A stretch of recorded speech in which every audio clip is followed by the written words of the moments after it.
আজকে আমরা গরুর কলিজা ভুনা করব। আর এর জন্য আমি কিন্তু প্রথমে ভালো করে আমি কলিজাগুলোকে আমি ভালো করে পরিষ্কার করি, তার সাথে কিন্তু আমি পেঁপে সহ দিয়ে দিয়েছি। আর এখন আমি একটি পাতিলে আমি পানি দিয়ে ডেকে দিচ্ছি, আমি সিদ্ধ করে নেব এবং ভালো করে ক্লিন করে নেব। যে একটা মোটা একটা চামড়া থাকে, চামড়াটা কিন্তু আমরা ফেলে দিব এবং সুন্দর করে ওয়াশ করে নিব। দেখতে পাচ্ছেন খুবই ময়লা পানি বের হচ্ছে আর কিরকম যেন একটা পানি। এই পানিটা কিন্তু আমি সুন্দর করে আমি ওয়াশ করে নিব। আর যে উপর থেকে দেখা যাচ্ছে একটা সাদা সাদা, এই চামড়াটা কিন্তু আমি উঠিয়ে নিব। যতটুকু সম্ভব আমি চেষ্টা করব সুন্দর করে ক্লিন করার।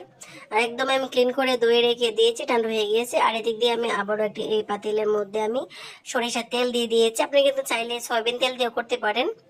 এদিক দিয়ে কিন্তু আমার ফুলটা পড়ে গিয়েছে গাছটা, এটা আবার উঠিয়ে রেখেছিলাম। আচ্ছা, এদিক দিয়ে আমি গোটা মশলা দিয়ে দিচ্ছি। এখানে আমি দিয়েছি তেজপাতা, দারচিনি আর এলাচ দিয়ে দিয়েছি। আর একটু দিয়ে যেও দইয়েছিলাম এই জন্য পানি ফুটেছে। আচ্ছা, আর এখান থেকে আমি 1 কাপ আমি দিয়ে দিয়েছি পেঁয়াজ কুচি। পেঁয়াজটা কিন্তু আমি একটু ভেজে নিব, একবারে কড়া করে আমি বেরেস্তা করব না, বাট আমি লাল লাল করে ভেজে নিব। একটু সময় নিয়ে আমি একটু ভালো করে, দেখতেই পাচ্ছেন আমি ভেজে নিয়েছি। এখন আমি বাটা মশলাগুলো দিয়ে দিচ্ছি।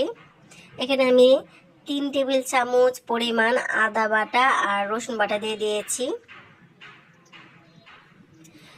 এই মশলাগুলো আমি 2 মিনিটের মতো ভালো করে কষিয়ে নিব, তাহলে কিন্তু গন্ধ ভাবটা আর থাকবে না। এই জন্য আমি 1 থেকে 2 মিনিটের মতো ভালো করে আমি কষিয়ে নিচ্ছি। আর এই দিক থেকে আমি দিয়ে দিব গুঁড়া মশলা দিয়ে দিব। এই জন্য আমি এখানে দিয়ে দিয়েছি গুঁড়া মরিচ দিয়েছি 1.5 টেবিল চামচ পরিমাণ, আর হলুদ গুঁড়া দিয়েছি 1 টেবিল চামচ পরিমাণ।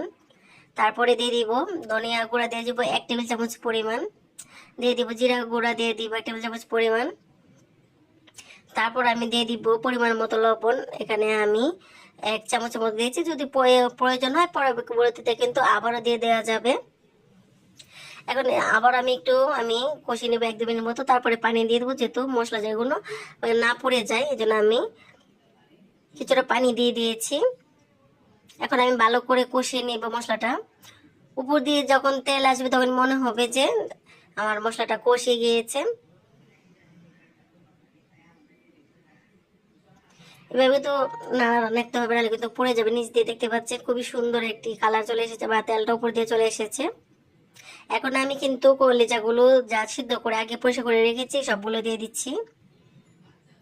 কলিজার ফ্যাপস আমি একসাথে রান্না করি, অনেকে আলাদা আলাদা রান্না করে, কিন্তু আমার কাছে কিন্তু কোরবানির ঈদের মধ্যে যে একসাথে করে এটা কিন্তু আমার কাছে খুবই ভালো লাগে। আপনারা কিন্তু আলাদা আলাদা করে রান্না করতে পারেন।